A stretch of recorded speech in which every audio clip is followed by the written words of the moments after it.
Hello again, and welcome back to my channel on finding your path to your best emotional and physical health.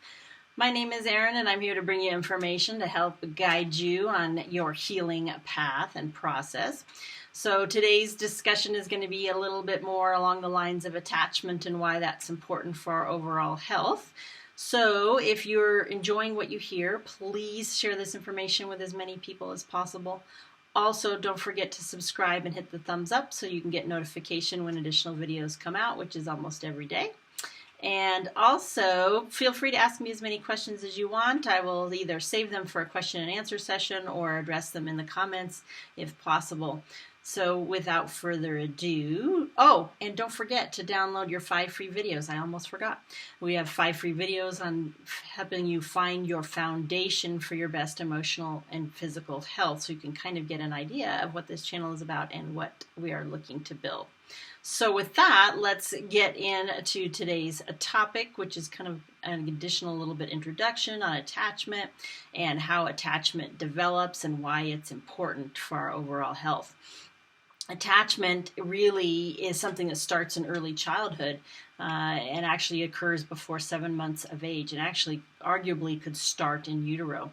And it's real important because it sets that foundation not only for our neural development, and that's all the neurons in our brain and how we connect and how we see the world, but it changes how we view ourselves and how we view relationships in the external world. So it really impacts all of our life. And in addition to that, it also helps because it provides a foundation for relationships. It changes how we actually regulate ourselves within our bodies, but also as we connect to others, we actually can help co-regulate each other. And I've touched on that before. But that's why it's important for people to have good relationships, because they can help regulate and kind of do those attunement signals, which we will kind of talk about off and on. So as people attune to each other, they help regulate each other's blood pressure and their heart rate. So that's one of the things, especially in therapy, as you attune to your patient, is I can actually feel that I can change the energy and help control some of that when a patient is overregulated, and then I can help them slow that down as well.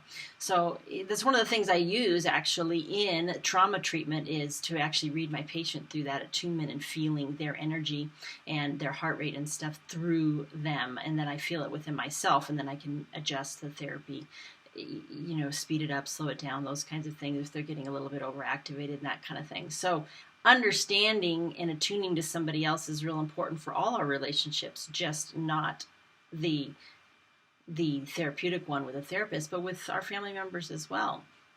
So it's important to kind of understand that groundwork is actually laid starting as early as 7 months. And it can even start earlier than that, and a lot of times, like I said, in utero. But by 18 months, that groundwork or that attachment to their caregiver is actually pretty much set. And they have an image of their caregiver in their head. Young children that are 18 months or older will be able to pull that image. They're not going to be able to verbalize it, of course, yet, but they know in their minds who their caregiver is and why they're important to them. And attaching to this caregiver helps the brain evolve and influences kind of their motivation, their emotional memory, and how they kind of connect to everyone else. And it extends to the relationships with everybody else after they've taken some time, because they are going to generalize that relationship with that caregiver to other people on some level. I mean, children do learn that, yes, their teachers are not going to give the same kind of care that their parents do, and strangers certainly aren't either, but that's their basis of their reaching out and trying new things in the world. So when they're trying to find out what's safe and what's not safe, that's their basis of support. So that's why it's really, really important for the caregiver to find a strong, safe basis of support to provide for the child, so they can make those changes and kind of find the world a little bit. When the caregiver doesn't, the person will end up with difficulties finding a safe place to reach out from. So it actually kind of sets that foundation, like I said, for social relationships, emotional regulation, and autobiographical memory as well as the sense of self, because our sense of self is developed from our reflection of our caregivers. So it's important for that to be considered. Finding someone that is securely attached, which we're going to talk about the different attachment types in additional videos, really leads to increased emotional resilience. And the most dysregulated attachment style, which is the disorganized attachment, is associated with the most extreme dysregulated emotional systems. And so far that those are the ones that have the highest level of pathology, psychopathology, and also the highest level of medical conditions that are associated with those as well. And the other two, which we'll talk about, dismissing or avoidant, and then the anxious attachment as well. Those can have their own set of problems, but maybe not quite as bad as long as they have good relationships to help regulate them. They aren't quite as difficult as the disorganized attachment one, which is the most severe. So as the brain develops, we need to understand that the reason this happens so young is our brain actually develops these neural connections basically through learning and through growth. And just as we grow as a young infant up to about age 18 months, and actually grows further, and there's some debate about that, which we'll talk about off and on. But the brain goes through several stages of where it grows a bunch of neuronal connections and makes all those connections and learning styles throughout what they're experiencing in their life.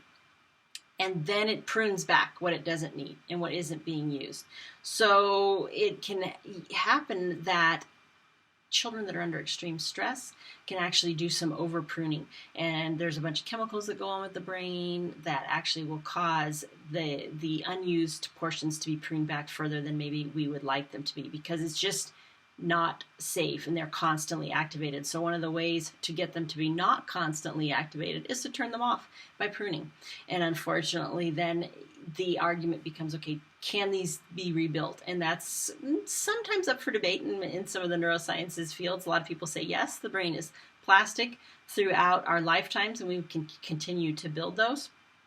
And some people say no, that at some point that it can't really change. And while as a therapist, I do think changing those old habits, what the things have been pruned down to, is very difficult. But I think people can do them, but they also have to want to do them. They have to want to make those changes and change the way they're connected to others so that they can build new neural connections, which can be some risks. You got to take risks, and that's sometimes scary for a lot of people, especially if they've not had a secure basis of support. So one of the goals in therapy is to provide that secure attachment or that secure basis of support so they can make those relationship changes and build other types of relationships. The downside is they can become too connected to the therapist and then be afraid to get out into the real world.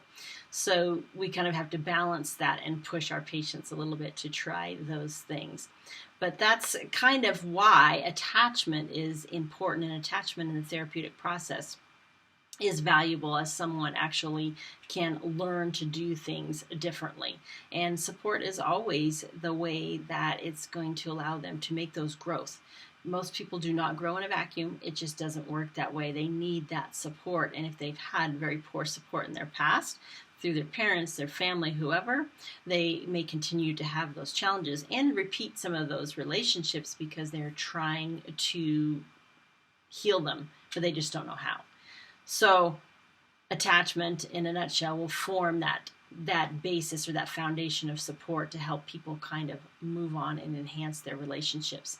So please, if you have any questions, please put them in the comments. I'll answer them the best I can. Or subscribe and get to the next videos, because we're going to start getting into the different attachment styles, how they develop, what their bases are, how to figure out what your style is, and then hopefully eventually we'll get to the point where we can talk about how to guide therapy or what to look for in a therapist that kind of help you get to that next level if you want to improve your relationships, not only with your spouse, but also your children as well. We'll talk about all the different roles as a friend, caregiver, lover, coworker. All of these things will affect all of your relationships just at varying levels. So stick with me. If you need some personal coaching on this stuff, we can definitely provide that. So don't be afraid to connect with me on the website, because we can help guide you to some of your best emotional and physical health situations and improve your relationships overall. So all of that stuff will improve. If you have any questions, again, let me know and I will help you the best I can. Thanks, everybody, and have a great day.